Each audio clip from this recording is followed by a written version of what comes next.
Isfahan میں امریکی فوج کا زمینی آپریشن ناکام ہوا اور یہ ایک بہت ہی لینڈ مارک قسم کی ناکامی ہے امریکہ کے لیے، جس کو تاریخ ہمیشہ یاد رکھے گی۔ اور اسی کے بعد زیادہ زور اس بات پہ دیا گیا کہ کسی طرح سیز فائر ہو جائے۔ ڈونلڈ ٹرمپ جو ہیں وہ بہت کوششیں کر رہے تھے بہت عرصے سے کہ سیز فائر ہو، کسی طرح سے ان کو عزت بچا کے یہاں سے نکلنے کا موقع ملے، لیکن جو اصفہان تھا وہاں پہ جو امریکی فوجیوں کے ساتھ ہوا، اگر میں آپ کو اس کی سٹوری سناؤں تو آپ کو ایسا محسوس ہوگا جیسے میں ہالی ووڈ کی مووی کے کچھ مناظر آپ کو دکھانا چاہ رہا ہوں، اور اس میں ایک کامبیٹ سچویشن ہے، فائرنگ ہو رہی ہے، دھماکے ہو رہے ہیں، دشمن کی زمین پہ فوجیوں نے قدم رکھا ہے اور اس کے بعد ان کا حملہ ناکام بنایا گیا ہے، ہر طرف آگ لگی ہوئی ہے اور وہاں سے بمشکل وہ اپنی چیزیں بچا کے بھاگے ہیں۔ میں ہوں اظہر علی خان اور آپ دیکھ رہے ہیں آج کی بات، اور آج ہم ڈسکس کریں گے کہ اصفہان کی زمین جو ہے وہ کس طرح امریکی طیاروں کا قبرستان بن گئی۔ ایک فلاپ آپریشن تھا جو انریچڈ یورینیم چرانے کے لیے، افزودہ یورینیم چرانے کے لیے امریکہ کی جانب سے کیا گیا۔ یہ ایک ایسی کوشش تھی جو کامیاب ہو جاتی تو اس کے بعد ایک بہت بڑے پیمانے پر گراؤنڈ فورس اتاری جاتی اور ہزاروں فوجی اتارے جاتے زمین پر، اور ایک بہت بڑی جنگ چھڑ جاتی اور پورا ایران اس جنگ میں جل رہا ہوتا، اس کی سرحد کی اندر موجود تمام صوبے اس میں جل رہے ہوتے، اور ہر جگہ امریکی فوجی اترنے کے بعد ایک کامبیٹ سچویشن ہوتی اور بہت بڑے پیمانے پر جنگ چھیڑی جاتی۔ لیکن یہ چونکہ ناکام ہو گیا حملہ، یہ ایک لینڈ مارک ناکامی رہی امریکہ کی، تو اس کے بعد ڈونلڈ ٹرمپ کے پاس اس کے سوا کوئی چارہ نہیں تھا کہ وہ اپنی فورسز کو واپس بلا لیں اور اس کے بعد اب اس چیز کو ختم کرنے کی کوشش کریں اور کسی نہ کسی کے آگے پیچھے گھومے کہ کسی طرح ہمارے معاملات ٹھیک کرا دو۔ اور ایک بڑی سی دھمکی بھی لگائی انہوں نے، اور ایک سوشل میڈیا پہ جو لکھا اس میں بھی انہوں نے کچھ ایسی زبان استعمال کی جو کوئی مہذب انسان نہیں کر سکتا تھا، اور یہ سب ان کی فرسٹریشن اور ان کی جو بہت زیادہ تکلیف تھی اس کو ظاہر کر رہی تھی۔ تو میں آپ کو بتاتا ہوں کہ کس طرح اصفہان کا جو آپریشن تھا وہ کیا تھا اور کیسے ناکام بنایا گیا۔ سب سے پہلے ہم ذکر کریں گے 3 اپریل کی، جو جمعے کا دن تھا۔ وہاں پر ایک F-15E طیارہ تھا جو امریکہ کا، جس میں 2 پائلٹ سوار تھے، اس کو ایران نے نشانہ بنایا اور اس میں سوار 2 پائلٹ جو تھے وہ ایجیکٹ کر گئے، طیارہ تباہ ہو گیا، اور یہ خوزستان کے علاقے کی طرف بتایا جاتا ہے کہ گر کے تباہ ہوا، جو کہ اصفہان سے تقریباً 8 گھنٹے دور ہے اگر اس کو بائی روڈ ٹریول کیا جائے۔ جب یہ طیارہ گر گیا اور دونوں پائلٹس نے ایجیکٹ کر دیا تو اس کے بعد یہ مختلف جگہوں پہ چلے گئے۔ جیسے ہی ان کے پیراشوٹ کھلے تو اس میں جو دوسرے ایئر مین تھی اس کی تلاش کے لیے، جو ویپن آفیسر تھا، اس کی تلاش کی کوششیں شروع کی گئیں، اور امریکہ نے اسی کی آڑ میں ایک پلان کیا بہت ہی جلدی میں، ایک آپریشن جو زمین پہ اترنے کا تھا، جو اصفہان میں اترنے کا تھا، اور انریچڈ یورینیم جس کی مقدار کم از کم 1000 پاؤنڈ بتائی جاتی ہے، اس کو وہاں سے اٹھا کے لانا تھا، اور یہ ایک بہت ہی مشکل آپریشن تھا، اور یہ تقریباً 3 ہفتے سے خاص طور پہ پلان کیا جا رہا تھا کہ کس طرح کہاں اترا جائے گا اور وہاں پہ کیسے یورینیم کو اپنے ایئر لفٹ کر کے US لایا جائے گا۔ اور اس کے بارے میں جو پچھلی فوجی قیادت تھی جس کے 8 جرنیل فارغ کر دیے گئے، وہ یہی کہہ رہی تھی کہ آپ زمین پر مت اتریے گا، جیسے ہی آپ اتریں گے آپ مارے جائیں گے، آپ بری طرح پٹیں گے، اور اس کے بعد آپ انریچڈ یورینیم تک لانا تو دور کی بات، آپ وہاں تک پہنچ بھی نہیں سکیں گے۔ وہ بہت ہی دشوار گزار گھاٹیوں کے اندر کہیں بنائی ہوئی ایک فیسلٹی ہے، اور جس کا ایڈریس بھی کسی کو نہیں پتا، جس کا اندازہ بھی کسی کو نہیں ہے، کوئی کوآرڈینیٹس ہمارے پاس اویلیبل نہیں ہے، اور اس کے بعد وہ ایک پورا علاقہ ایک کامبیٹ سچویشن میں ہوگا، آپ کے فوجی لڑیں گے یا اندر جائیں گے یا اس کو تلاش کریں گے، یہ کیسے ممکن ہے؟ اور پھر آپ کو کچھ ایسے حفاظتی اقدامات کر کے ہزمت سوٹس پہن کے وہاں جانا پڑے گا تاکہ اگر کسی طرح کی تابکاری کے کوئی پھیلنے کے خدشات ہوں تو اس کو بھی کسی طرح سے کنٹرول کیا جا سکے۔ ان سب باتوں کو سننے کے بعد کہ قابل عمل یہ پلان نہیں ہے، ڈونلڈ ٹرمپ نے پوری ملٹری کو ہی فارغ کر دیا، ملٹری رجیم کو اپنی، اور اس کے بعد کچھ نئے لوگ لائے جو اس بات پہ مجبور تھے کہ یہ آپریشن کیا جائے۔ اب یہ آپریشن ہوا اس طرح کہ جس طرح جیسے ہی یہ پائلٹس وہاں سے طیارہ تباہ ہونے کے بعد نیچے اترے ہیں، زخمی حالت میں اترے ہیں، پیراشوٹ کے ذریعے اترے ہیں، اس کے بعد اس بہانے سے یہاں پہ حملہ کرنے کی کوشش کی گئی اصفہان میں۔ ایک C-130 طیارہ جس کو 2 ہیلی کاپٹرز کی سپورٹ حاصل تھی، جس میں فوجی سوار تھے اور جس میں بھاری گاڑیاں تھیں C-130 کے اندر، وہ طیارہ بہت ہی سکون سے اصفہان میں لینڈ کر گیا اس مقام پہ جہاں اس کو لینڈ کرنا تھا، اور اس کے جو 2 ہیلی کاپٹر سے وہ بھی لینڈ کر گئے کامیابی کے ساتھ۔ اسی طرح جیسے ہی وہ لینڈ کیے، یہ ایرانی فورسز نے جو جال بچھایا ہوا تھا ٹھیک اسی جال کے بیچ میں انہوں نے لینڈ کیا، اور ایرانی فورسز انہیں دوربین سے دیکھ رہی تھیں، بہت ہی اسپیشل قسم کے آلات سے دیکھ رہی تھیں اور بالکل تیار کھڑی تھیں۔ یہاں پہ فراجہ بھی موجود تھے جو ایرانی پولیس کے اسپیشل کمانڈوز ہوتے ہیں اور اس کے علاوہ ایرانی پاسداران انقلاب کے جو فوجی تھے وہ بھی موجود تھے. انہوں نے ان کو دیکھنے کے باوجود بھی کوئی فائر نہیں کیا, کوئی گولی نہیں چلائی, کوئی میزائل نہیں چلایا, کوئی راکٹ نہیں داغا, بلکہ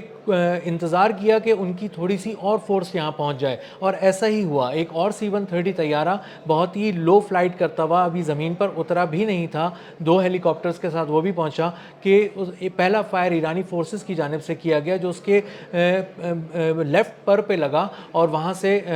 بہت آگ کے شعلے بلند ہونا شروع ہو گئے اور وہ طیارہ ڈگمگا گیا, اور اس کے بعد وہ اپنا توازن برقرار نہیں رکھ سکا اور اس نے ایک ہنگامی لینڈنگ کی اور اس کے بعد اس میں آگ لگ گئی. اسی طرح جو 2 ہیلی کاپٹرز تھے وہ بھی فائرنگ کی زد میں آئے, وہاں پہ کامبیٹ سچویشن شروع ہو گئی. جو امریکی فورسز کے لوگ گراؤنڈ پہ اترے ہوئے تھے انہیں اندازہ ہوا کہ اب انہیں ایرانی فورسز سے لڑنا ہے, ایرانی فورسز یہیں کہیں قریب ہیں. اسنائپر شوٹنگ ہونے لگی ایرانی فورسز کی جانب سے, تاک تاک کا نشانے لگائے گئے. امریکی فورسز نے چھپنے کی کوشش کی لیکن وہ کہیں نہیں چھپ پائے, وہ بمشکل اپنی بختربند گاڑیوں کے پیچھے انہیں جگہ ملی, کسی طرح انہوں نے اس کو ڈھال بنانے کی کوشش کی. ایرانی فورسز مسلسل فائرنگ کر رہی تھیں اور C-130 طیارہ پہلا جو تھا وہ تقریباً تباہ ہو گیا تھا. دوسرا C-130 طیارہ بھی بمشکل اڑانے کی کوشش کی گئی, سب کو کال دی گئی کہ ریٹریٹ کریں, واپس آئیں, کیونکہ یہ حملہ ناکام ہو چکا ہے اور ہم یورینیم تک پہنچنا تو دور کی بات, ہم اصفہان کی زمین پہ بھی قدم نہیں رکھ پائے ابھی ٹھیک طرح سے, اور ہمیں واپس جانا ہوگا. یہ سنتے ہی تمام جو فوجی تھے وہ طیارے کی طرف واپس بھاگنے کی کوششوں میں لگے رہے, لیکن بہت شدید فائرنگ ہو رہی تھی, جس کے بعد انہیں بختربند گاڑیوں میں سوار ہونا پڑا اور بختربند گاڑیوں میں بیٹھ کر وہ C-130 طیارے کے اندر وہ داخل ہوئے. اس کے بعد C-130 طیارے میں کچھ فوجی تھے جو پیدل وہاں بھاگ کے جانے کی کوشش کر رہے تھے, ان کو گولیاں لگیں بہت بری طرح. جو اینیمیٹڈ ویڈیو ایران کی جانب سے جاری کی گئی ہے اس میں دکھایا گیا ہے کہ کچھ فوجی گولیاں لگنے کے بعد ایران کی سرزمین پر ہی گر گئے اور اس بوکھلاہٹ میں بھاگے کہ انہوں نے اپنی تمام جو دستاویزات تھے وہ پھینک دیے, اس کے علاوہ جو اپنی IDs تھیں وہ پھینک دیں, جس کے بعد پتہ چلا کہ یہ اس میں ایک کوئی خاتون پائلٹ بھی تھیں یا خاتون جو تھی وہ ایک اسپیشلائز قسم کی تھیں جو یورینیم کو ہینڈل کرنے کی اس میں صلاحیت تھی, وہ اس حوالے سے اس کی ماہر تھیں. اور اس کے علاوہ وہ سارے پائلٹس بھی اور وہ سارے فوجی بھی جو یہاں پر لینڈ کیے تھے انہوں نے بھاگنے کی کوشش کی, لیکن بمشکل انہیں وہاں تک طیارے تک پہنچنے کا موقع ملا. اس دوران بہت شدید فائرنگ ہو رہی تھی, جو 2 ہیلی کاپٹرز مزید آئے وہ بھی تباہ کر دیے گئے. جو A-10 تھنڈر بولٹ طیارہ تھا جو بہت ہی نچلی سطح پر پرواز کرتا ہے اور اس میں 30 mm کی کینن لگی ہوئی ہوتی ہے, ایک توپ لگی ہوئی ہوتی ہے جس کے بارے میں کہا جاتا ہے کہ وہ ٹینکوں کے بھی پرخچے اڑا دیتی ہے, اس طیارے کو بھی ایرانی فورسز نے بہت ہی کامیابی سے مار گرایا.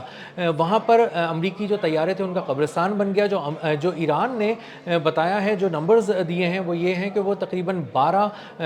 ڈرونز اور طیارے ملا کے MQ-9 ریپرز بھی اس میں تھے, جو ڈرونز تھے ان کو تباہ کر دیا گیا وہاں پہ اس آپریشن کے دوران, اور ان کی مجموعی مالیت $800 ملین تک بنتی ہے کیونکہ یہ فلی ایکوپڈ طیارے تھے اور مکمل تیاری سے یہاں آئے تھے, ایک مکمل محدود پیمانے پہ جنگ لڑنے آئے تھے. لیکن انہیں آئیڈیا تھا کہ ان کی ایک چھوٹی موٹی تو کامبیٹ سچویشن میں آ سکتے ہیں, لیکن ان کو یہ آئیڈیا نہیں تھا کہ ایک مکمل جال بچھا کے ایرانی فورسز بیٹھی ہیں, اور نہ صرف بیٹھی ہیں بلکہ وہ یہاں پر ایک ایسی جنگ ان پہ مسلط کر دیں گی ایرانی فورسز جس کا ان کو اندازہ ہی نہیں تھا. ان پہ ہر طرف سے قہر برسا گیا, ہر طرف سے ان پہ فائرنگ, راکٹ کے حملے ہو رہے تھے, اسنائپر شوٹنگ ہو رہی تھی, تاک تاک کے نشانے لگائے جا رہے تھے, اور اسی وجہ سے امریکی فوجی سنبھل نہیں سکے اور یہ آپریشن ودن منٹس فیل ہونا شروع ہو گیا. اور جو طیارہ تھا اس کو بعد میں اینیمیٹڈ ویڈیو کے اندر بھی دکھایا گیا ہے کہ امریکی طیاروں نے اپنے ہی C-130 طیارے کو شدید بمباری کر کے تباہ کیا اور بمشکل اپنے فوجیوں کو جو بچے کچے وہاں تھے ان کو لے کے گئے. اس پورے آپریشن کے اندر کیا ہوا, کتنے امریکی فوجی گھائل ہوئے, کتنے امریکی فوجی ہلاک ہوئے, اس کے بارے میں ڈیٹیلز جو ہیں وہ ابھی تک سامنے نہیں آئی ہیں. ایران نے جان بوجھ کے شاید شیئر نہیں کی ہیں, اور امریکہ نے تو اس پورے آپریشن کو ہی ماننے سے انکار کر دیا ہے. یورینیم کی جو چوری کا معاملہ تھا اور اس کو انہوں نے کہا کہ یہ پائلٹ کا ایک ریسکیو آپریشن تھا جو بہت کامیاب رہا, ہم نے پائلٹ کو نکال لیا. پائلٹ کی ڈیٹیلز کیا ہیں یہ بھی امریکہ ابھی تک نہیں بتا سکا, پائلٹ کا نام بھی نہیں بتا سکا. اس کا ایک کوڈ نیم بتایا جا رہا ہے اور یہ بھی بتایا جا رہا ہے کہ کہیں شاید وہ کویت کے کسی اسپتال لے جایا گیا, لیکن اس کی حالت بہت بری تھی. یہ بھی رپورٹ کیا جا رہا ہے, مختلف میڈیا آؤٹلیٹس اس کو رپورٹ کر رہے ہیں. تو ایران جو کہتا تھا, عباس عراقچی جو کہتے تھے کہ ہم مکمل طور پر تیار ہیں, ہم بالکل خوفزدہ نہیں ہیں, آپ آئیں, قدم رکھ کے دکھائیں,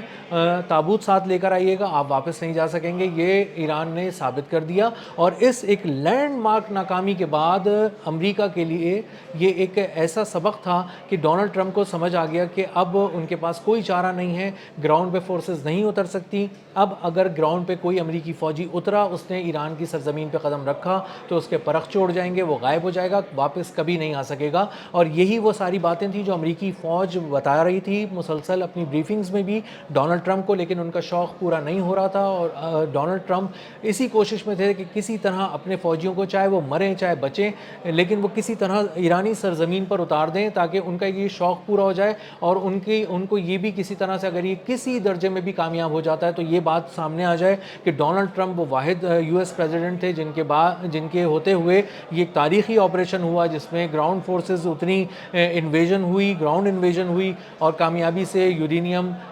چرا لیا گیا، وہ سارا افزودہ یورینیم جس کی بنا پر ایران مبینہ طور پہ یہ کہتا ہے کہ وہ ایک ایٹمی قوت بنے گا، جبکہ ایران نے کبھی ایسا کوئی دعویٰ نہیں کیا کہ وہ یورینیم اس حد تک افزودہ کر رہا ہے کہ وہ کوئی ایسے ایٹمی ہتھیار تیار کر سکے